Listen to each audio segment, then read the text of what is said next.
Welcome back to this three-part series exploring International Drive here in Orlando, Florida. Part 1 took us from the Orlando International Premium Outlets down to Kirkman and Universal Avenue.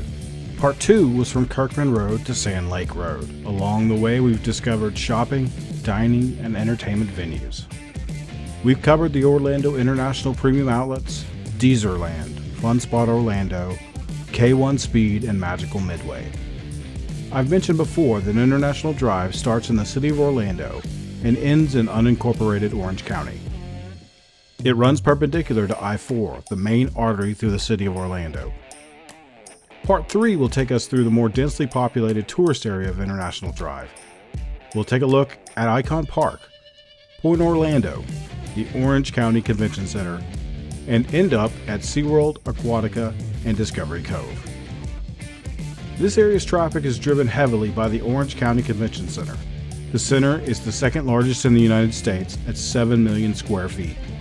It contains over 2 million square feet of exhibit space.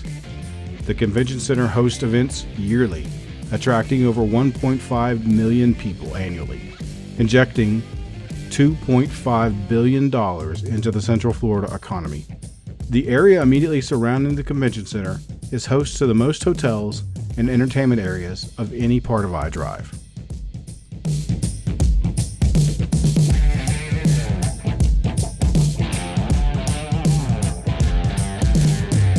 So slightly south of Sand Lake Road, on the right hand side as you're going south, is Mango's Tropical Cafe. It is a bar, nightclub, restaurant. I think it's a bunch of different things. Jen and I haven't been here yet. I know that they have dancing and got a nightclub, they've got a restaurant.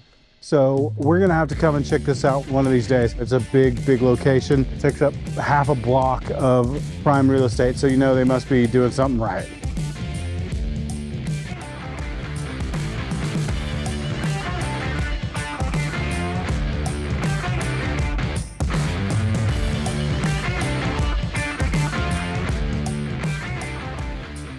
Okay, so this is going to bring us to Icon Park. Now, you know, if you watch this channel for any amount of time, Jen and I love Icon Park. We appreciate the restaurants here, the attractions, stuff to do, the wheel, the museum, Sea Life Aquarium. There's tons to do, lots of great places to eat, a lot of good bars, live music. I'm going to link to all the videos that I've done for Icon Park here down in the description box down below. So please click on those if you need a full description of Icon Park, because it is a fantastic place and it's definitely worthy of a trip over here to International Drive just to go to Icon Park, if nothing else. But definitely save aside at least one day or at least one night to come over here to Icon. Pirates Cove Mini Golf, right next to Icon Park, is one of the best mini golf courses in Central Florida. We got Cafe 22 Tango behind us. Again, link down in the description box. We did a video on this. This is one of Jen and I's favorite meals we've had here along iDrive, so check it out.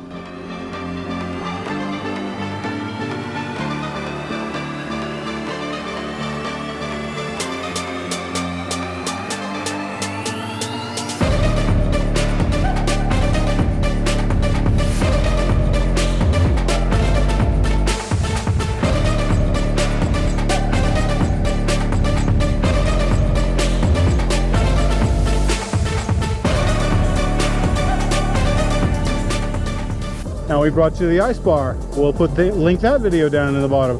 The ice bar is really cool. It is exactly what it sounds like. It is a bar made of ice. I fly indoor skydiving. If you've been on certain classes of Royal Caribbean ship and you're familiar with this product, you get to put on a flight suit, go inside in one of these tubes, and you get to experience what it feels like to skydive.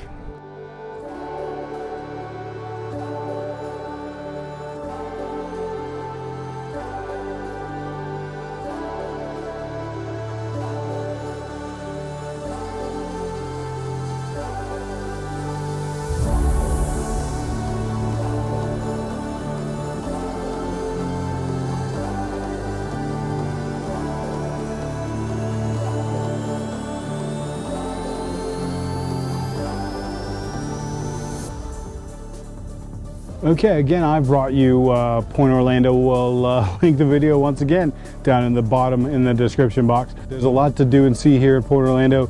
It suffered pretty bad consequences due to the pandemic. It's fed primarily by the local tourist traffic and by the conventions. So when those dried up in early 2020, a lot of restaurants and bars here were victim or fell victim. But it's starting to pick back up. They're starting to revitalize. So not too much longer, it's going to be a really, really popular place once again. Our tour is nearing an end, but not before we visit 3 of Orlando's best theme parks: Aquatica, Discovery Cove, and Seaworld, all owned by Seaworld Parks and anchor the south end of International Drive. Aquatica Orlando is the sister park of Seaworld Orlando and Discovery Cove. The park is themed to the Southern Pacific and features Australian and New Zealand-based mascots. The park has 2 wave pools which share an extensive 80,000 square foot man-made white sand beach, equipped with deck chairs, sunbeds, and umbrellas. Dolphin Plunge, the park's signature attraction, has 2 enclosed body slides that pass through a pool containing a pod of Commerson's dolphins.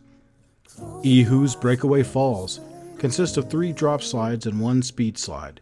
The slides are approximately 80 feet tall and drop riders at an 80-degree angle. A 1-day ticket can be purchased starting at $45 with discount, and the park offers a SeaWorld and Aquatica Fun Pass along with annual passes. You can also add all-day dining for just $30 and eat all day long. Discovery Cove is yet another theme park owned and operated by SeaWorld Parks and Entertainment. There, visitors to the park can interact with a range of marine animals. The main experience at Discovery Cove is swimming with a dolphin. The park contains a free flight aviary, which contains over 250 tropical birds, including parrots, toucans, and over 30 other species of exotic birds. In 2011, the park expanded with the opening of the Grand Reef. The Grand Reef features a white sand beach, palm-lined island, and underwater grottos filled with moray eels, reef sharks, and scores of other tropical fish. Activities range from snorkeling with eagle rays to crossing a rope bridge over a shark-filled lagoon. In summer 2012, the park introduced the Freshwater Oasis. This area features water-filled trails covered by a rainforest canopy that contains a viewing glass window featuring an exhibit for Asian small-clawed otters and an island in the center of the pool known as Primate Island, containing white-headed marmosets. Discovery Cove admission is all-inclusive, and day tickets start at $135 and go up from there. Way up. I invite you to check out the video that Jennifer and I just did on Discovery Cove for more details. This brings us last but not least to SeaWorld Park. I have spoken at length in previous videos about my love of SeaWorld. This park has some of the best roller coasters in Orlando, along with world-class food and beer festivals and some special events throughout the year. I won't rehash all those details, but rather encourage you to check out my SeaWorld playlist for tons of information and coverage of almost every event held at the park over the last 2 years. This brings us to the end of this 3-part series on International Drive.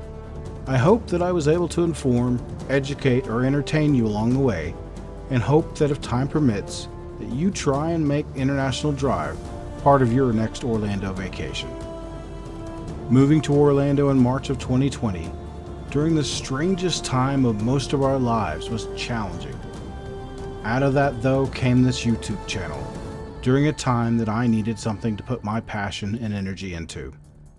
Born from a dark time, came the greatest gift in my life aside from my family. I am able to share these experiences with you, and by giving, I receive so much in return. I hope that you'll stick with us by subscribing, along with also liking the videos so that it will spread and hopefully help or entertain more people. Jennifer and I are blessed to live this life and hope that you are living the life that you choose. We live by our mantra and hope that it also resonates with you. If never lost, then never found.